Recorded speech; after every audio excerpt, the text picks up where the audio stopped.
ब्रेकफास्टसाठी healthy option शोधताय? मग ही recipe तुमच्यासाठी. हा नाचणीचा ढोकळा इतका सॉफ्ट आणि टेस्टी होतो ना, तुम्ही पहिल्यांदा जरी केला तरी एकदम परफेक्ट होईल. व्हिडिओ शेवटपर्यंत जरूर बघा आणि सगळ्यात आधी माझ्या चॅनलला सबस्क्राईब करा. इथे मी 1 कप नाचणीचं पीठ घेते. ते एकदा चाळून घेते, म्हणजे काही गुठळ्या असतील, काही कचरा असेल तो निघून जाईल.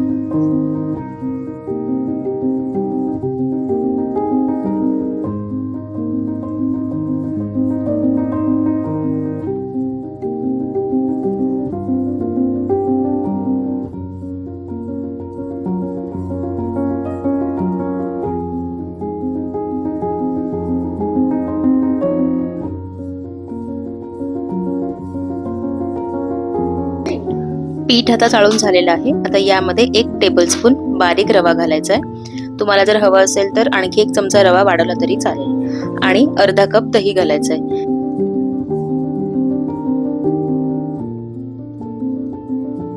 आता हे चांगलं मिक्स करून घेऊयात एकदा.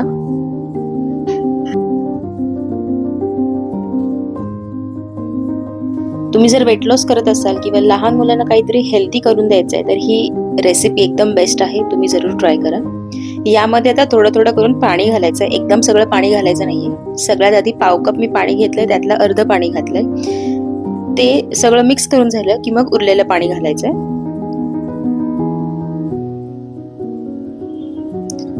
आपल्याला हे बॅटर बऱ्यापैकी पातळच करायचंय. जसं केकचं किंवा इडली डोशाचं असतं ना, तसं डोशासारखं इतकं पातळ नाही करायचंय, पण जसं इडलीचं कसं असतं त्याच कन्सिस्टन्सीमध्ये आपल्याला हे करायचं आहे. आता आणखी पाव कप मी पाणी घेते.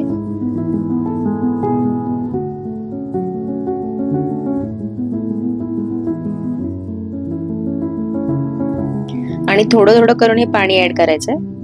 आता टोटल इथे बघितलं तर अर्धा कप पाणी इथे वापरलंय मी.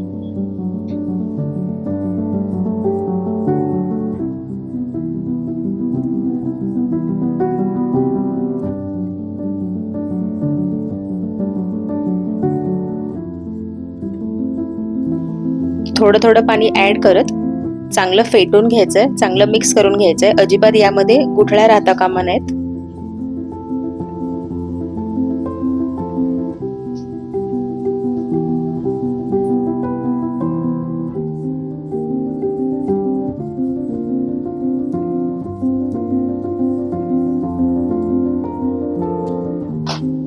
व्यवस्थित सगळं मिक्स करून झालेलं आहे. एकदम स्मूथ हे बॅटर तयार झालेलं आहे. अजिबात कुठली पिठाची गुठळी नाहीये.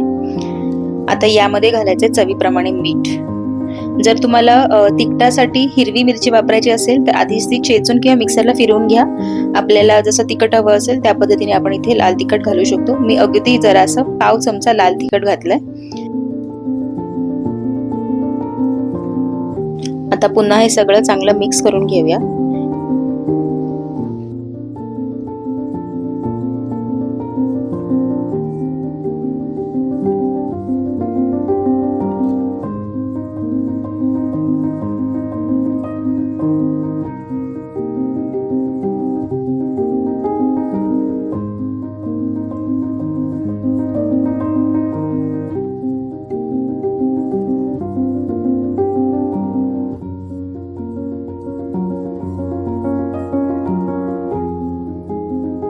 आता ऑलमोस्ट बॅटर आपलं सगळं मिक्स करून झालंय. जे कडेचे लागले ते मी स्क्रॅप करून घेतलंय. अगदी पाव चमचा ओवा घेतलाय, असा हाताने कुस्करून यामध्ये मी घातलाय. आणि यामध्ये घालायचं 1 चमचाभर तेल. तेलामुळे हा ढोकळा एकदम ड्राय होणार नाही, थोडासा मॉइस्ट राहील. पुन्हा हे सगळं आता मिक्स करून घ्यायचं.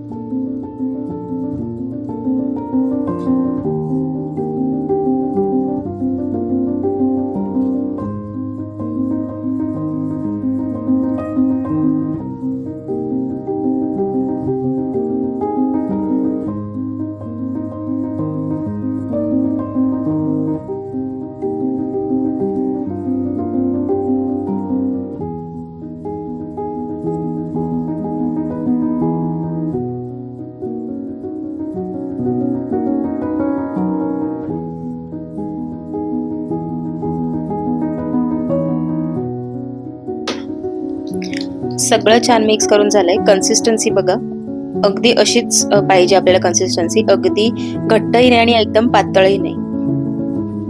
आता हे आपल्याला एक 15 मिनिटं झाकून ठेवायचं आहे असंच.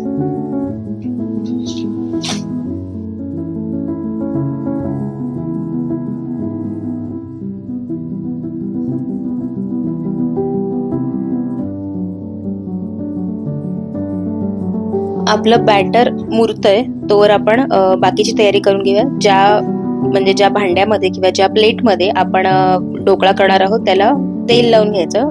नाचणीचा ढोकळा करताना तेल थोडं जास्तच लावायचं, कारण नाचणीचं पीठ थोडंसं चिकट असतं, म्हणून सगळ्या कडांना आणि तळाला मी भरपूर तेल लावून घेतलंय. ताट रेडी आहे आणि ढोकळा वाफवण्यासाठी पाणी सुद्धा गरम करत ठेवायचं आहे. 15 मिनिटं झालेली आहेत. यामध्ये इनोचं मी अख्खं 1 सॅशे वापरलं आहे, यामुळे ढोकळा छान फुलतो.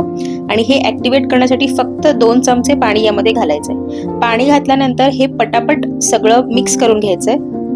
ही स्टेप एकदम फास्ट करायची. 1-2 मिनिटं हे चांगलं आपण मिक्स करून घ्यायचंय, चांगलं फेटून घ्यायचंय, म्हणजे सगळीकडे हे इनो मिक्स होईल आणि आपला ढोकळा आहे तो सगळा व्यवस्थित फुलेल.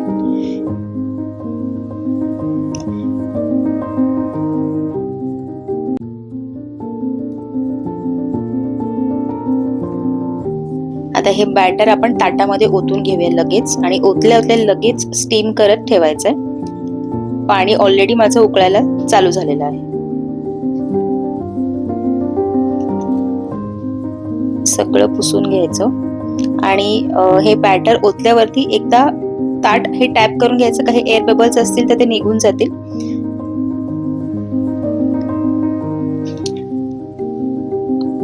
स्टीम करायला ठेवलंय, हे झाकून ठेवायचं. 15 मिनिटात हा ढोकळा शिजतो आणि पूर्ण थंड करून घ्यायचा आहे. आता शिजलाय की नाही तो चेक करायचा कसा, बरोबर मध्यभागी सुरी किंवा टूथपिक, जसं आपण केक बेक झालाय की नाही कसा चेक करतो तसाच करायचा आहे. एकदम क्लीन सुरी आली की समजायचं आपला ढोकळा रेडी आहे. आता मी ताटात टाकलंय त्यामुळे त्याला जास्त हाईट नाही आली, त्यामुळे इतका ढोकळा फुललेला दिसणार नाही तो, कारण माझी जी हाईट होती ढोकळ्याची तीच कमी होती.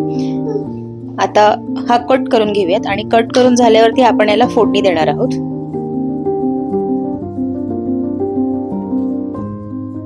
फोडणी देऊयात. आता फोडणीसाठी मी तेल अगदी व्यवस्थित तापवून घेतलंय. 1 ते 1.5 चमचाच तेल घेतलंय मी आणि जिरे, मोहरी आणि तीळ घेतलंय. सगळ्यात आधी ते टाकून घेतलंय आणि 2 मिरच्या आणि कढीपत्ता एवढंच फोडणीमध्ये घालायचं. जिरे मोहरी चांगले तडतडलेत, तीळ सुद्धा चांगले फुललेत. आता ही जी फोडणी आहे चमच्याने सगळीकडे मी पसरवून घेते ढोकळ्यावर.